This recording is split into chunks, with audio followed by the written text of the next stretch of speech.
Hi, everyone, and welcome.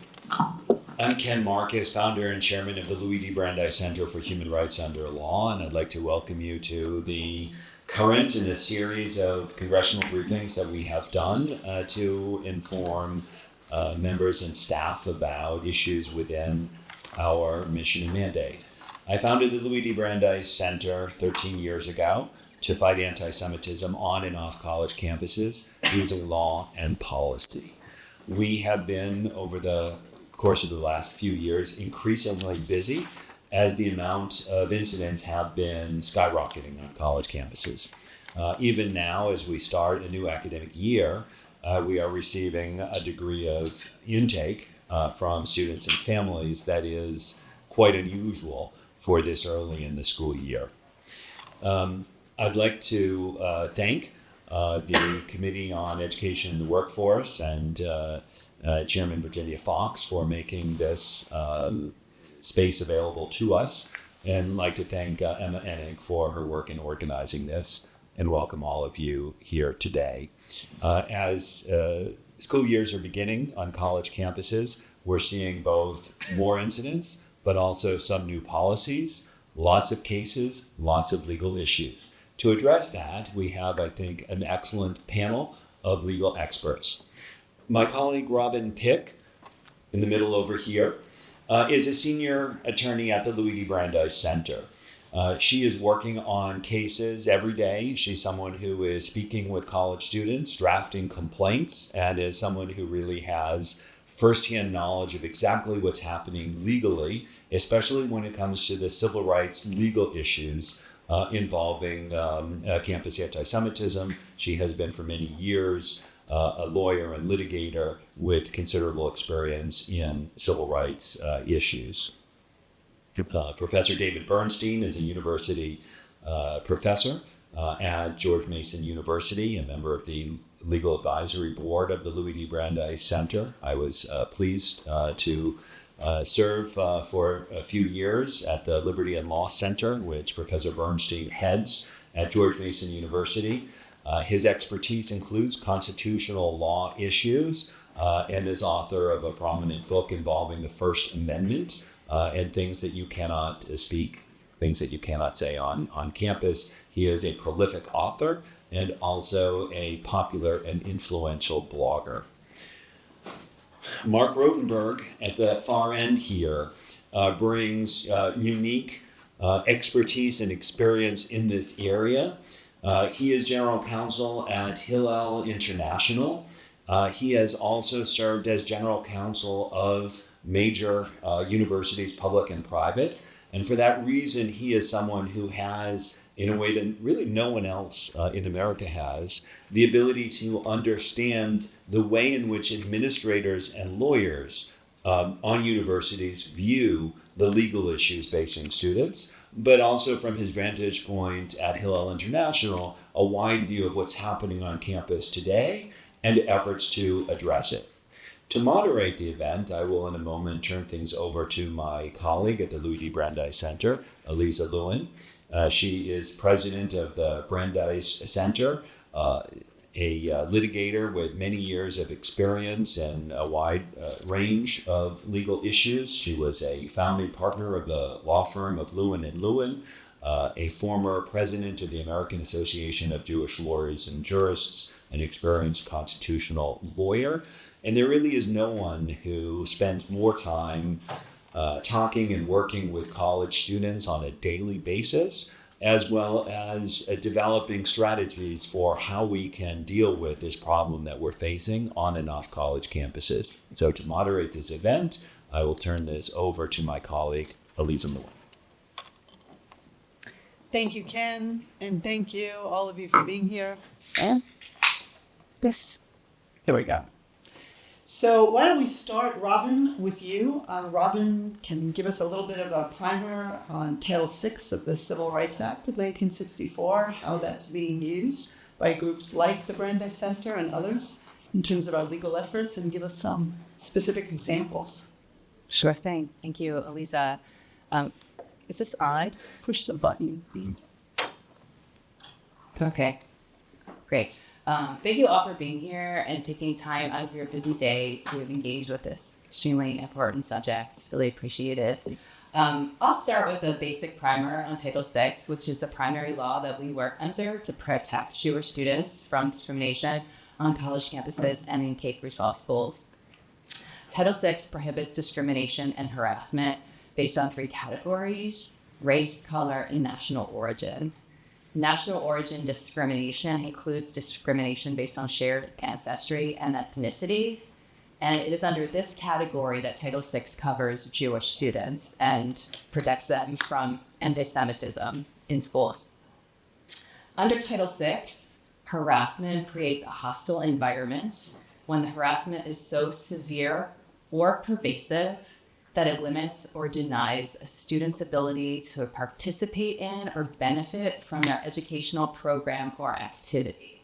If a university or school has noticed that there is a hostile environment, they are required under Title VI to take immediate and effective action reasonably calculated to end the harassment, eliminate the hostile environment, and permit it from recurring. The problem is we're seeing hostile environments throughout this country on K-12 school districts, on college campuses, and what we're seeing far too often is the universities and the school districts failing to take any action, let alone prompt and effective action to root out the harassment and discrimination. And I'm going to give some examples of what we're seeing in some of our cases in the Brandeis Center to put a human face on what we're seeing and to just illustrate some of the trends as well. I'm going to start with a K-12 school district, Berkeley Unified School District in Berkeley, California, which I think really illustrates what happens when anti-Semitism is permitted to flourish in the absence of strong moral leadership and decisive action over time. We've watched this school district after October 7th really become a hotbed of anti-Semitic hate that has intensified over time with a lack of intervention from the administration. It's a particularly egregious example because some of the anti-Semitism was targeted students as young as 6 years old. And at the same time, I don't think this is an outlier. We've also seen anti-Semitism in the school district at various levels, from teachers, from students, and from the administration. So I'm going to talk a little bit, starting with teacher-on-student bullying. We've seen teachers bringing their personal viewpoints into the classroom and using their positions of authority to impose anti-Semitic views on students in the classrooms. I'm going to give an example of an art teacher who did this.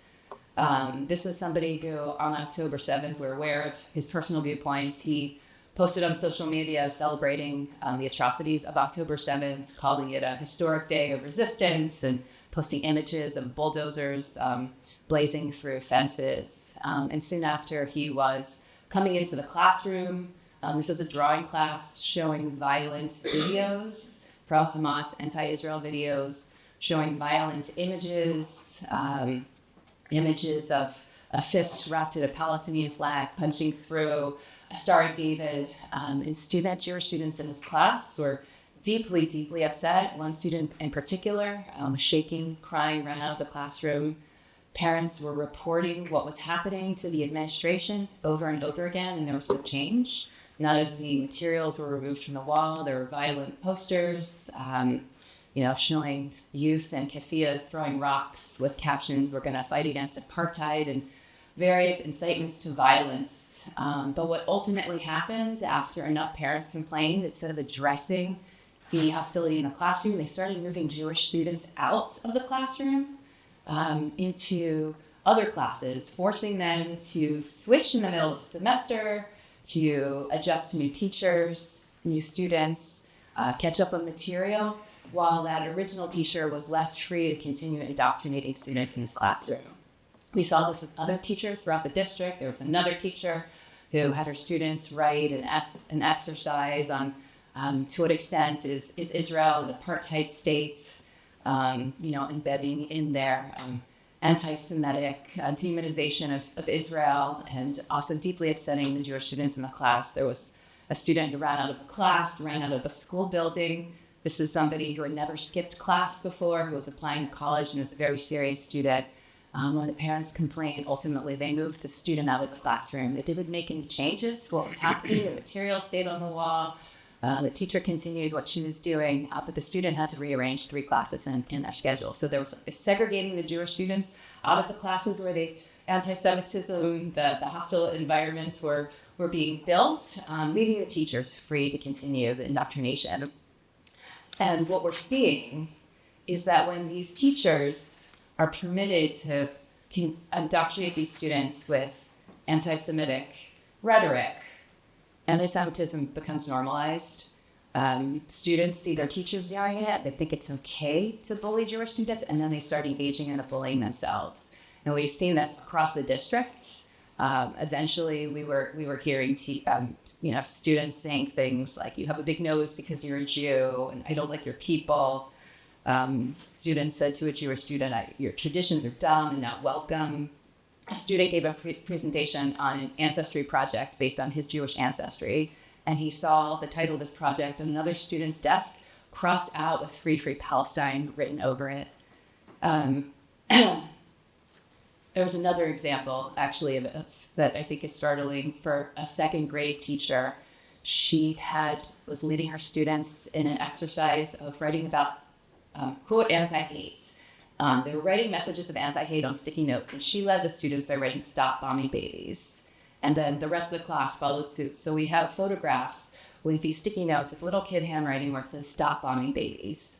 And these sticky notes were placed outside of the classroom of the one Jewish teacher in the building. So it's happening at a very, very young age. When the administration failed to take any action in the face of all of this, parents who are continuing to report, and they weren't seeing any change. The level, the severity escalated. This was, started on October 7th, continued through the fall, and then by the time spring came around, we were seeing an uptick in the level of viciousness and violence. There was a Jewish student who found in the bathroom graffiti that said, "Kill the Jews." Other Jewish students at a bus stop right outside of the school where students take buses to and from the school saw graffiti, "Kill all Zionists." A first grader on the playground heard older kids saying, "Jews are stupid." He went home to his mother that night and said, "I don't want to be Jewish anymore, and I don't want to go back to school. People don't like Jews." But she talked to the administrators, that the principal, she found them to be dismissive and suggested that this student confront the older bullies on the playground. That was how they suggested dealing with this. And then, really, really disturbing. Just yesterday, I heard from a parent that some 9th graders who are visibly Jewish were told that they belong in gas chambers. So it's very serious, and it continues to get worse. We filed a complaint with the Department of Education Office for Civil Rights, OCR, in February. As a result of our filing of the complaint, there has been some change. That teacher, the art teacher that I mentioned, was placed on leave, but the problem persists. OCR has opened an investigation, and also as a result of our filing the complaint, Congress called the superintendent of the school district to come to Washington for a hearing where she was grilled before Congress. I was there, and I think she said some things that I don't agree with that were very accurate, but the pressure has been put, and we continue to update OCR with new developments. But this pattern, we're not just, is not isolated. We see this, across campuses, in school districts, and on college campuses, that when the university fails to take decisive, prompt, meaningful action, the anti-Semitism flourishes and gets worse and more vicious. There's another university that we've been monitoring very closely where the anti-Semitic harassment was verbal, and it was persistent, and it was ongoing for a long period of time. Despite the complaints, the university took no action. It was normalized. It continued. And ultimately, there was destruction of property. And then that ultimately ended with violence against a Jewish student, or a Jewish student was hurt and ended up transferring out of the school.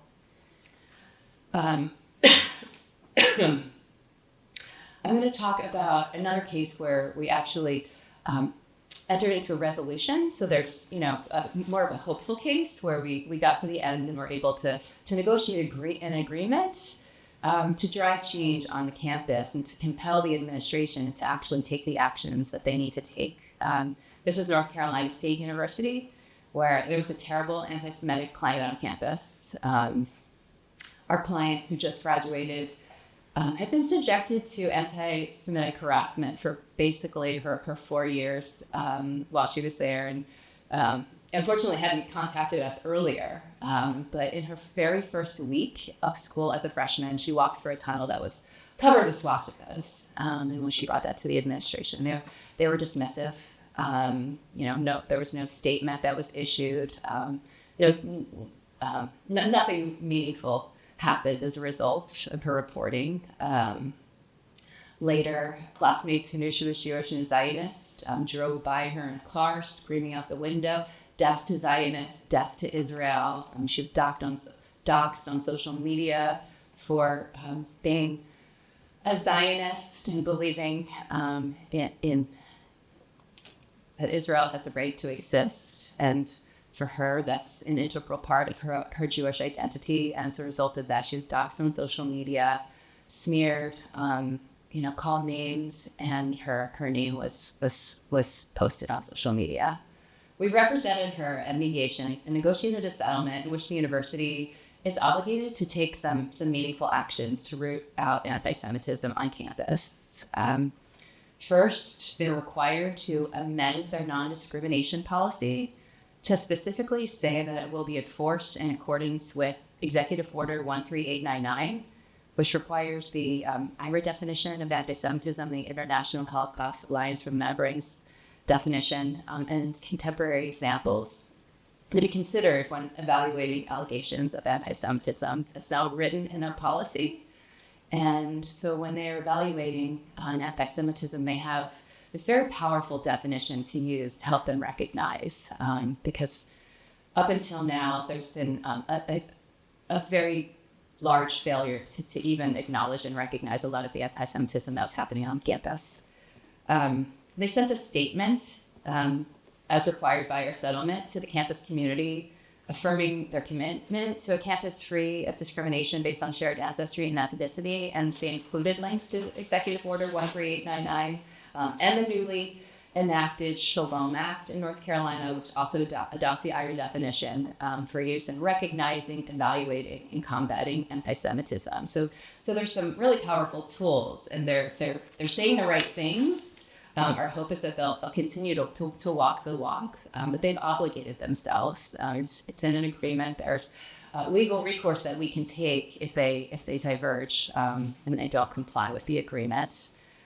They also committed to use in their trainings one or more examples from either the IRA definitions examples, contemporary examples of anti-Semitism, or OCR's guidance on anti-Semitism. And they recently sent to us a training of theirs that they're using, which actually contains examples of anti-Zionist discrimination, recognizing and acknowledging that as anti-Semitic harassment and discrimination, which we really see as a step forward in combating campus anti-Semitism. But in general, we continue to bring these cases. They're coming to us every day. We continue to bring them. We file complaints with OCR. We file lawsuits. And using the legal tools to combat anti-Semitism, we are seeing these incremental shifts. Most recently, some schools, including NYU, are starting to recognize anti-Zionist forms of anti-Semitism, and using the law to compel university administrators to take meaningful action to root out anti-Semitism on campus. The goal I see is to really shift the culture of campuses to a place where there is a zero tolerance policy for anti-Semitism, just like there is for any other kind of hate against any other group, so that campuses can once more become places that are safe for Jewish students and for all students to learn and to thrive. Thank you, Robin. If I could just flesh out for just a moment, it's often difficult or challenging, I'd say, for university administrators to distinguish between what's a good faith political debate about policies of the government of Israel and the vilification of Jews. And in order to understand that better, it's helpful to understand a little bit about Jewish identity. Because very often university campuses, the administrators think that Jews are just a faith. They think of Jews as defined by their religious practice. Right? Sometimes they'll think, well, what do the Jewish students need? They may need kosher food. Maybe they'll need an accommodation for Yom Kippur. But they don't understand that there are many, many Jewish students on their campus who don't define their Jewish identity by religious practice. They may not observe the Sabbath. They may not keep a kosher diet. And yet they consider themselves Jewish. And what it means to those students to be Jewish is they believe that they're part of a people, the Jewish people. And for them, what defines that Jewish identity as part of a people is that the Jewish people have a shared history. They have a shared heritage. They have shared common stories, right? The Passover Seder is the remembrance of the Jewish people who were once slaves in Egypt. And it's not possible to separate those Jewish history, that Jewish ancestry, from the land of Israel. And so for these Jews, the way they define their identity as part of the people that's indigenous to the land of Israel. And from that idea, right, that they are a people indigenous to the land of Israel, comes their right to self-determination in some borders in the land of Israel.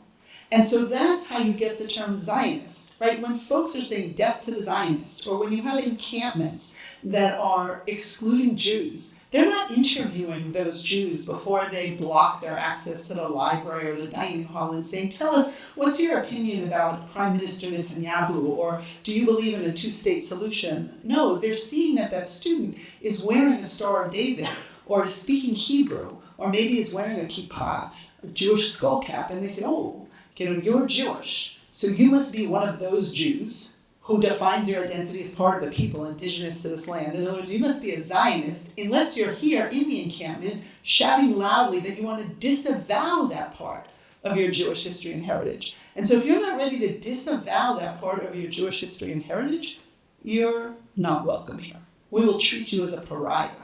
And that's what's happening today on campus. And that's when Robin says there's now an increasing recognition by schools that that's not a good faith political debate. That's actually shunning and marginalizing and vilifying Jews on the basis of what for them is an integral part of their identity as Jews. And that's where Title VI of the Civil Rights Act comes in, because then the universities have a legal obligation to protect and ensure that all of their students are able to fully engage in the opportunities that the university provides, and they can't be shunned and excluded on the basis of their shared ancestry and ethnicity. So now, David, why don't you talk to us a little bit about, we have OCR, we also have the Department of Justice. Do you want to talk a little bit about what the federal government is or may not be doing adequately to really address the situation that we have? Sure. So Title VI has gotten all the attention, and it should get a good part of the attention with regard to campuses. But so often I've found myself, I tweet Professor Prof. D. Bernstein, if any of you are interested in following me. But anyway, I tweet, I say, where's the Justice Department, where's the FBI? Because there are quite a few incidents out there where there are federal laws outside of Title VI that are being violated. And yes, a lot of these incidents are the sort of thing that local or state authorities usually take care of, but they're not. And that's exactly why the Justice Department came into existence to begin with, after the Civil War, to say, well, we can't rely on the authorities in Birmingham or even Boston to necessarily enforce civil rights laws. So when they're not, we have to step in. Attorney General Garland has talked the talk. He says we're terribly concerned about the well-being of Jewish students, about anti-Semitism, but the Justice Department has done virtually nothing. And I'll give you a few examples. There's a law that dates back to 1866, still around, called the Ku Klux Klan Act.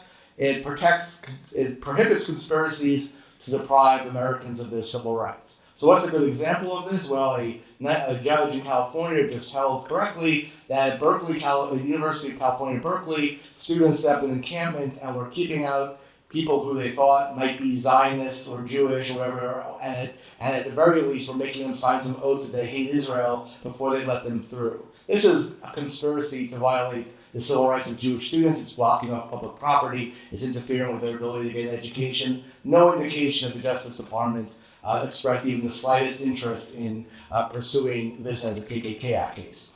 Similarly, we have a law called the FACE Act, which prohibits, it's most famous for prohibiting blocking access to abortion clinics, but it also prohibits blocking access to religious facilities in violation of people's rights to religious freedom. There are a whole series of incidents out there where students were basically blockading Hillel buildings and forcing students to go out the back door or to otherwise modify what they'd be doing because you have a mob, a threatening mob shouting slogans. Clearly, if it's an abortion clinic, the federal government will be all over it. And in fact, the Garland Justice Department has been very aggressive about prosecuting people for violations of the FACE Act. Not a single FACE Act prosecution brought for blocking Hillel buildings, which are indeed, I should say, places of worship. They hold services. They have Jewish study. They are places of religious practice as well as being sort of have a little gathering for social reasons. There have been a series of assaults. You already heard about a couple of them here. A series of assaults against Jewish students. If you read, there are all sorts of Title VI complaints filed and also lawsuits filed that go into some detail about threats and assaults. These, again, are usually dealt with at the state and local level, but they're not being dealt with. And the only case, Merrick Garland held this press conference about anti-Semitism. He said, we're really on top of it. And if you look at the Justice Department's website, they cite the 3 cases they brought, 2 of which are traditional right-wing anti-Semitism, and the only other case is the famous case of the Cornell student who promised or threatened to kill Jewish students at Cornell. Anything short of threatening to kill people, including simple assaults and other forms of threats, has not gotten the Justice Department's attention. Why is the Justice Department not bringing cases against people who are threatening and assaulting Jewish students and certainly violate civil rights laws? American intelligence officials have publicly stated that Iran is funding some of the student organizations and their protests. This is obviously illegal to be taking money from Iran. I was wondering why they even reveal this. Usually they don't reveal intelligence information you have, and I suspect it's precisely because people in the intelligence agencies are very frustrated that they know what's going on, the Justice Department knows what's going on. How many indictments have there been of people giving money, taking money, being conduits for money from the very much sanctioned state of Iran to American political groups? There haven't been any, as far as I know. There's no indication that they're opening investigations. One thing that's really troubled me, my own daughter goes to Johns Hopkins University. So Johns Hopkins was one of several universities around the country that at some point asked the local police. This also happened in Philadelphia, it happened here in DC, it happened in some other places as well. Okay, this encampment is illegal, we've let it go on for a few days, but enough's enough. We don't have our own police force on campus. We'd like to ask the local police to come and help us dismantle the encampment and arrest any students who continue to violate the law, and the police departments refused to do it. They just said, I have to say in fairness, I think in all or most of these cases, it wasn't the police department's fault, it was the mayor, who for political reasons, didn't want to upset part of their base by disrupting these encampments, but it's a violation of the equal protection of the laws in the 14th Amendment to apply the law unequally. That's a little bit amorphous though, but every city in the United States gets money from the Justice Department for various law enforcement activities, and in each case they make a series of promises about equal enforcement of the law. They are enforceable. The Justice Department could go to them and say, hey, you are not enforcing the law equally. If you don't, we're going to throw your funds. Nothing like that has happened. My own university, George Mason University, along with a whole bunch, I'm sure this is happening around the country, but in Virginia in particular, Virginia has a law banning anybody from wearing masks unless it's for Halloween or unless you have a legitimate health reason. What we actually see are all over campuses, people wearing masks and chanting threatening slogans, and there are, in fact, trying to intimidate people, and they're in fact succeeding. The whole reason these mask laws exist was to prevent violent mobs from feeling that they are immune from normal law enforcement because you can't identify them. We have laws against that in Virginia. I inquired with our police department why they're not enforcing the law. And the answer was the local prosecutor, the Fairfax County prosecutor, said she will not prosecute any of those cases, so why bother arresting them? Same was true in Charlottesville, same was true in Richmond. How is it that, the Attorney General of Virginia sent out a memo about this, but he can't really control the local prosecutors. He's trying to force the universities to do something about it. But anyway, how is it that prosecutors get to decide based on political criteria which laws they're enforcing and not enforcing? They certainly would be enforcing it if a bunch of KKK members were wearing masks on campus, so why not the anti-Semitic Students for Justice in Palestine wearing these masks? And why isn't the Justice Department investigating local prosecutors and police that are not enforcing the laws to the detriment of particularly Jewish students? There are strong indications that some of the groups that have been organizing these protests, which are well planned and not there's students who spontaneously join them, but these are not spontaneous protests. There's a reason why people were organized by October 9th, 2 days after the massacres and atrocities, already be having pro-Hamas signs and slogans and chants all over the country because people were pre-organized for this sort of thing. And some of these groups, American Muslims for Palestine, Students for Justice in Palestine, there are strong indications, I have no inside information, but strong indications based on at least circumstantial evidence that they have ties to Hamas and to groups that have been previously sanctioned or even prosecuted for ties to Hamas. There are various attorney generals, including the Attorney General of Virginia. State attorney generals have been very aggressive about investigating these ties. Justice Department seems to be completely AWOL. There's also universities, Yale is one example, who violated federal law by accepting millions and millions of dollars from Qatar and not reporting it as they're obligated to do. This should be a pretty big scandal. There's a reason why we have these laws. We want to know what foreign governments are potentially exerting influence on our universities. There was a little bit of slapping, they slapped the hands of the university that did this, but the consequences were extremely minimal compared to the seriousness of the violations. And finally, while we talk about Title VI and so forth, the Justice Department also can bring investigations and especially lawsuits against universities that are violating, and school districts that are violating Title VI. Usually that would happen if the Department of Education referred the cases to the Justice Department in especially egregious cases. We have especially egregious cases, as in the Berkeley School District. If the Justice Department has even considered whether, Jewish students, when they complain of discrimination, instead of the discrimination being addressed, they're being segregated into other classes and blame is essentially, or the burden is being put on them, that would seem to me to be a prima facie case that the Justice Department should be looking into it. And there's no indication that the Civil Rights Division of the Justice Department has any interest in these cases. And I would like to make one broader point, which is not just about the federal government, but also relates to Title VI. There is a huge double standard going on. There's a double standard in the cases I mentioned. There's a double standard at the Justice Department, because if this was happening to other minority groups, they'd be involved. But also, whatever I know, I'm a free speech guy. I wrote a book about violations of free speech a lot on campuses. I believe in freedom of speech, but we should keep in mind two things. First of all, a lot of the conduct that's being complained about is not covered by freedom of speech or academic freedom. Harassment, violence directed at individuals, violence, threats, shouting, breaking into buildings, vandalizing buildings, yelling in the middle of the night, shouting chanting during exam period, disrupting the students. None of that's protected by freedom of speech. The other issue is, where's the line between things that are freedom of speech and harassment?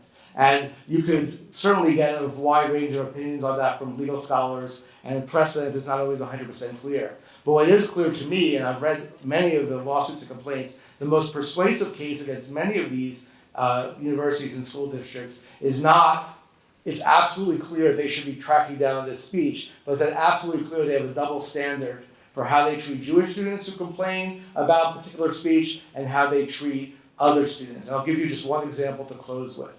Northwestern University, along with maybe Columbia, maybe Berkeley, I have had named the place that had the worst, most pervasive incidents. Northwestern is up there. The university has basically said nothing about it. Okay, well, you can think, well, maybe they have a particularly capacious view of freedom of speech and academic freedom. Except that in 2019, over the course of several months, people at Northwestern found three different notes in just random places that said, it's okay to be white. That's all it said. Now, in context, I understand the climate universities. Just saying that in a certain context is somewhat provocative, but it's hardly the most egregious example of racist speech that one could imagine. Nevertheless, Northwestern issued no less than 4 public releases from the president's office denouncing these notes and sent to the FBI to investigate with this. They made a big tumult over it. Much more serious incidents among Jewish students get a shrug of the shoulder and claim, well, that violated, we can't say anything about that because that would impinge on freedom of speech. So I want to also, besides the issue of the harassment, hostile environment issue, I really want to focus people's attention both, first of all, the Justice Department's inaction, and also second, on the extent to which a major problem is wherever you draw the line between illegal action, hostile and freedom of speech, and you have to apply the same standard to Jewish students you apply to everybody else. Thank you. Thank you, David. Just to follow up on your comment about Johns Hopkins or about the request to have the police try and clear the encampments and to even show some of the power that folks here on Capitol Hill have. So something similar happened at GW. GW actually asked the DC police to come and help clear the encampments, and the police also there were reluctant. And then folks here up on Capitol Hill went and called the mayor to a hearing, and then miraculously, suddenly the police went and cleared the encampment, and the hearing ended up being canceled because that was... If I could just add one little thing, you may say, well, what's the big deal? Maybe the police thought the encampment wasn't, wasn't something that should be dealt with criminally. Well, I mean, it was against the law, it was trespassing, but at Hopkins in particular, since I'm very familiar with it, most of the people participating in the encampment weren't Hopkins students. So you had a bunch of random people from who knows where, adults who were sometimes, one student got assaulted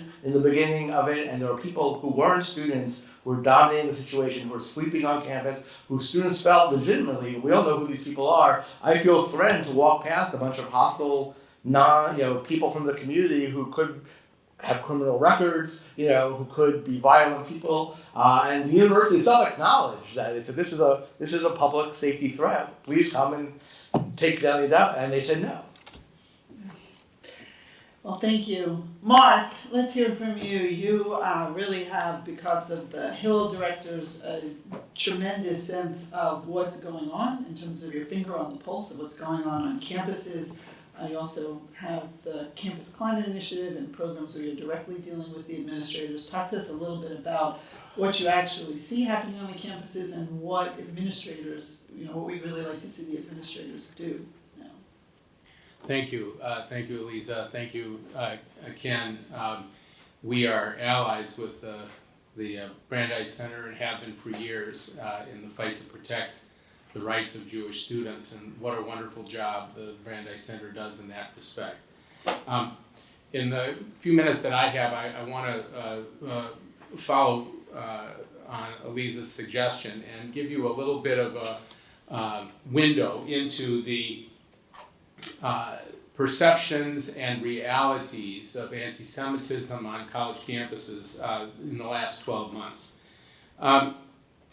In July and August of this year, Hillel, which operates on over 850 campuses around the United States and around the world, 14 countries outside of this one, we counted 102 incidents of anti-Semitism in just the last 2 months. And that is an 8 times increase, an 8-fold increase in the number of anti-Semitic incidents since last July and August of 2023.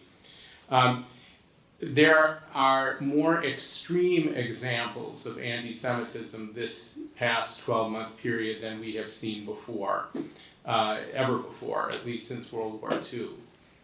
In 2013, Hillel began counting anti-Semitic incidents. Before 2013, the number of anti-Semitic incidents was not really of much concern to our organization. You may know that Hillel is celebrating its centennial last year.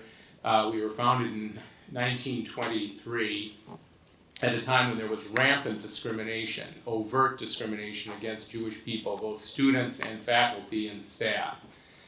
Jews were excluded from Greek life, Jews were excluded from faculty positions, Jews were excluded from dormitories and other social clubs as well as academic opportunities. And this was a public fact in that era before the Holocaust. The president of Harvard University was quoted on the front page of the New York Times justifying quotas against Jews because, in his opinion, if there were too many Jews at Harvard, that would create more anti-Semitism.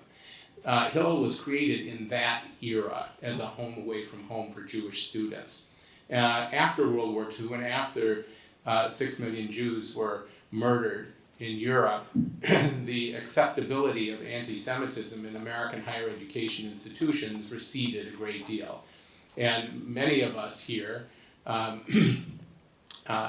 lived during a period in higher education environments where there was very little, if any, anti-Semitism. For about 60, 70 years, this was largely the case. In 2013, however, an uptick in campus anti-Semitism caused us, together with ADL, to begin carefully monitoring anti-Semitic incidents. And in 2013, I just gave you a figure about how many incidents took place in a 60-day period, right?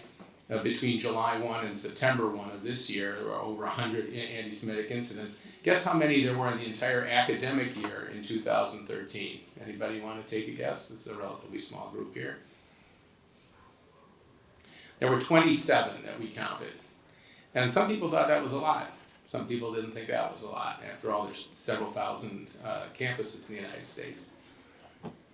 Last 12 months, Hillel has counted over 1,200 anti-Semitic incidents on U.S. campuses. And they're more extreme. 30% of the anti-Semitic incidents that Hillel has counted since 10/7 of 23, 30% of those incidents are in what we call category 4 or 5, which means they represent either a direct physical assault on a Jew on campus, or they represent violent vandalism of Jewish property, or they constitute an actual threat, meaning somebody's actually using words to threaten the physical security of a Jew on the campus.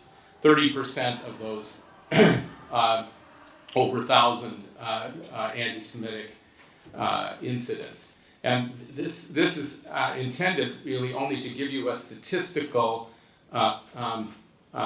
encasing, right, and a statistical foundation to understand what some of the stories that Robin told you a few minutes ago. And I'll note in particular, because it's relevant since Hillel is overwhelmingly the predominant boots on the ground, bricks and mortar institution that's identifiably Jewish on campuses across the United States. Targeting Hillel buildings and Hillel staff is now becoming a strategy of our adversaries, okay? The Hillel Go to Hell banners now are being printed. Okay, these are not even handwritten anymore. This is a deliberate tactic seeking to use the alliteration of one of the great Jewish sages of the Talmud to disparage the Jewish people and marginalize Jewish participation in college life. Now, how are Jewish students responding? Well, you know the joke about 2 Jews and 3 opinions, and 2 Jews on a desert island. How many synagogues do they build? They build 3 because one goes to one, the other goes to the other, and both of them have to build a synagogue that neither would like to attend. there's a proliferation and a great diversity of Jewish opinion on college campuses. Anybody who tells you that, well, I talked to 5 Jewish students, now I understand what Jewish students are thinking, even about that one campus, is probably making a mistake. Given that, and given the brief opportunity that we have here today together, let me just draw a few pictures for you. There is a dramatic increase, and we do a lot of polling. We do polling ourselves, we do polling with ADL.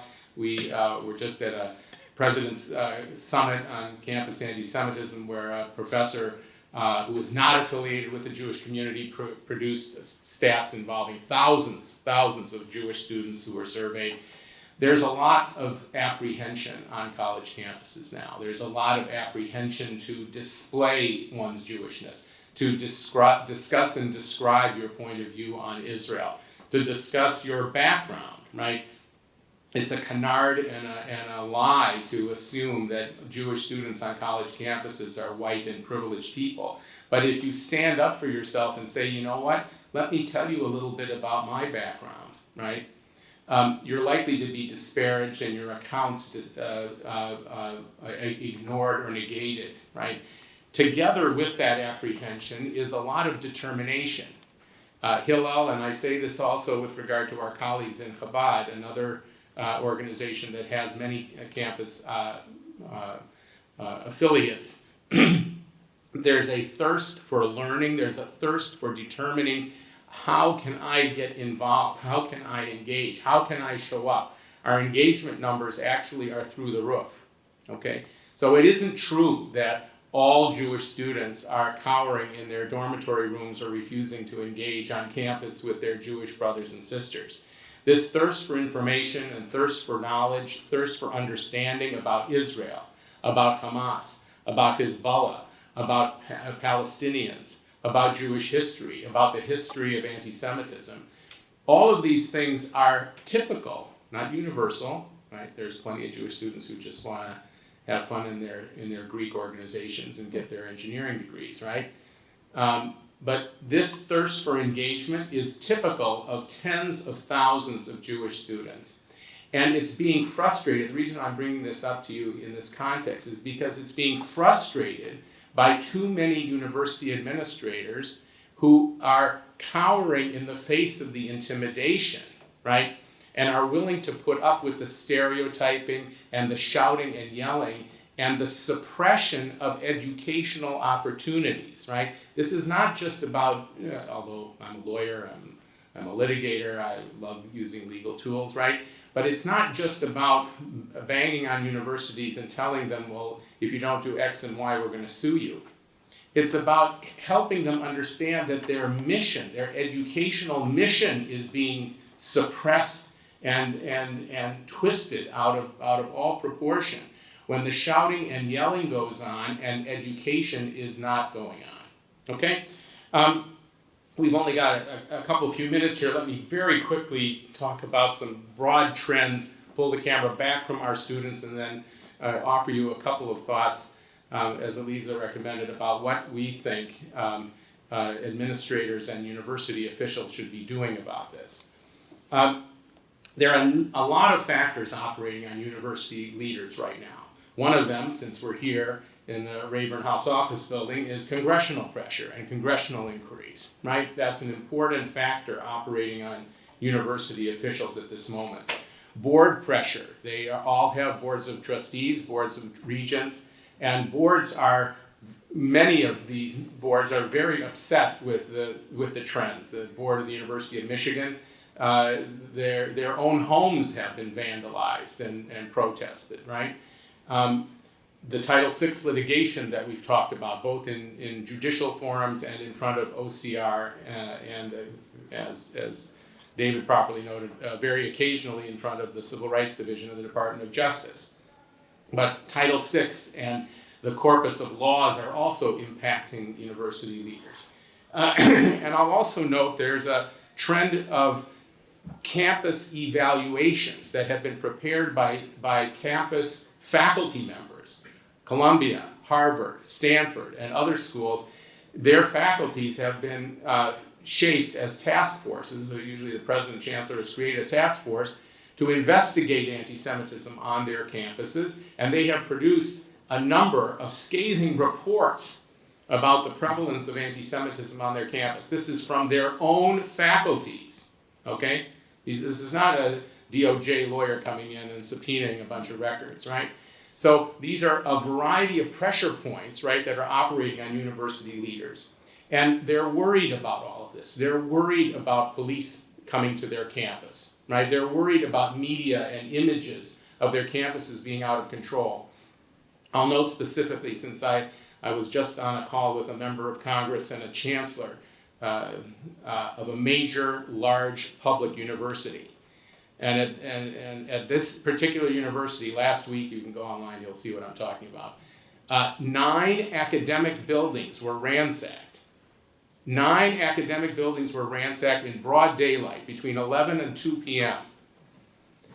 Hundreds of people ran through that campus, vandalizing these buildings with red paint and permanent markers. They tore down the American flag and hoisted the Palestinian flag on the masthead. They invaded the ROTC building and scrawled "Death to America" on a big map of the United States. Many of these administrators, and there were no arrests, by the way. That's why we were on the phone with the chancellor.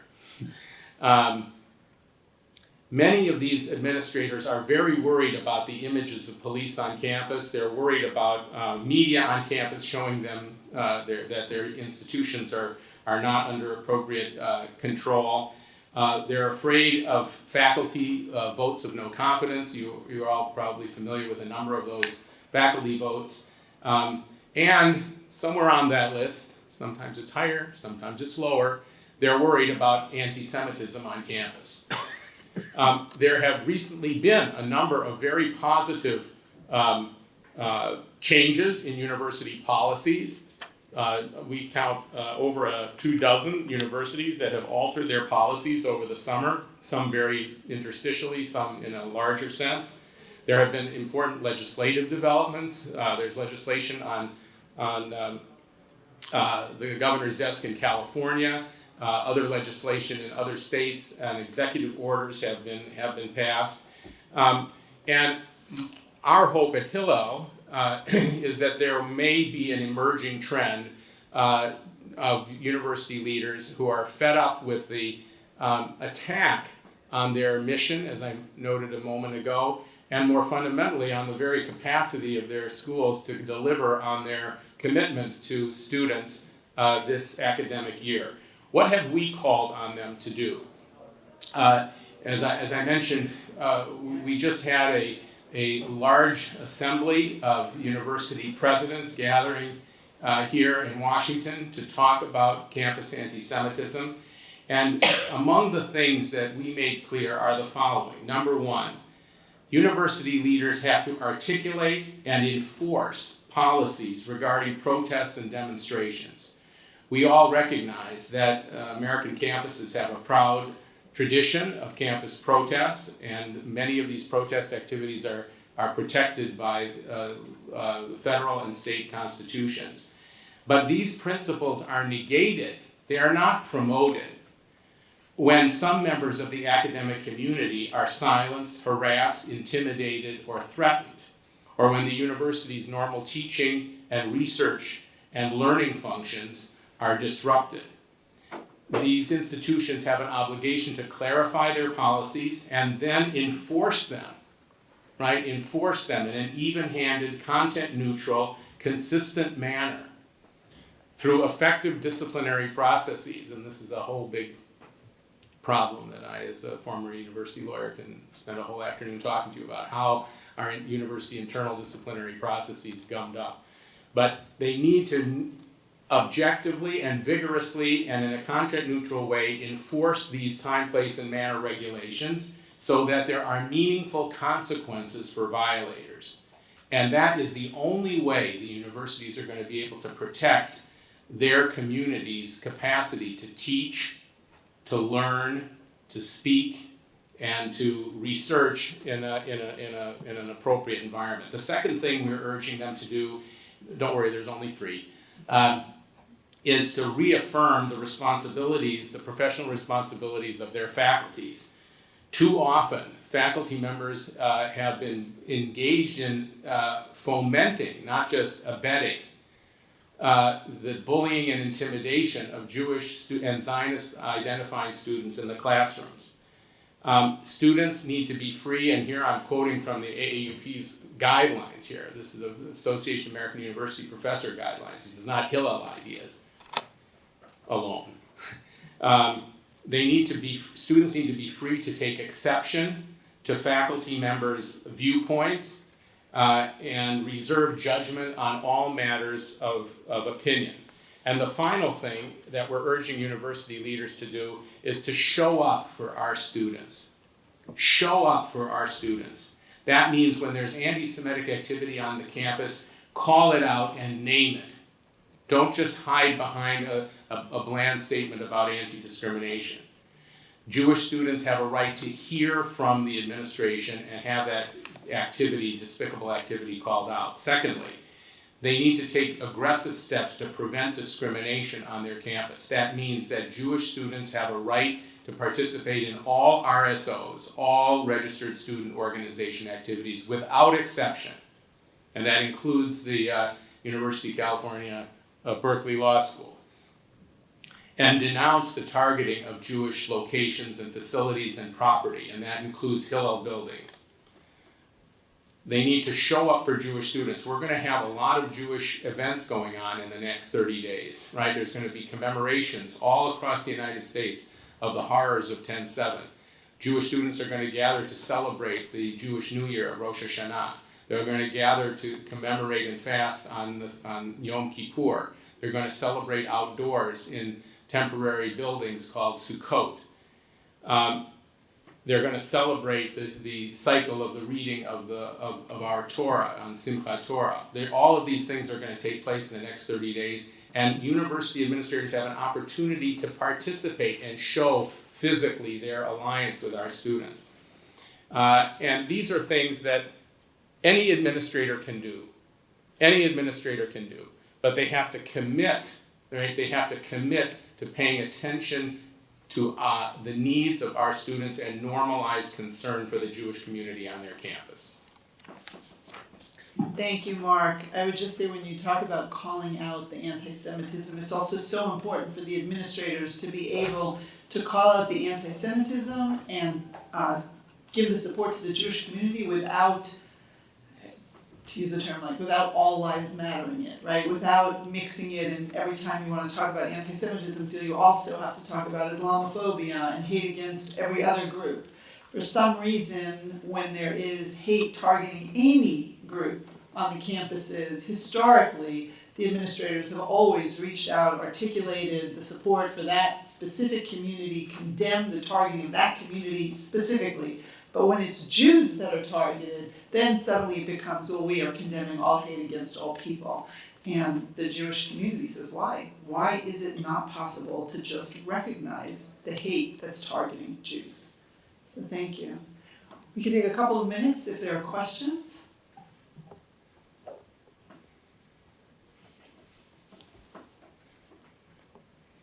And if not, we're available here to have some conversations afterwards. I will let Ken then close us out. Thank you to our speakers and our moderator for a great presentation. We're delighted you were here. To the extent that people do have questions after, I can't promise everybody, but at least some of us will be here. To the extent that any of you are hungry, we also have food. And beyond that, the Brandeis Center is available to you as a resource if you have questions, concerns, or would like additional information or resources. Thank you all, and take care.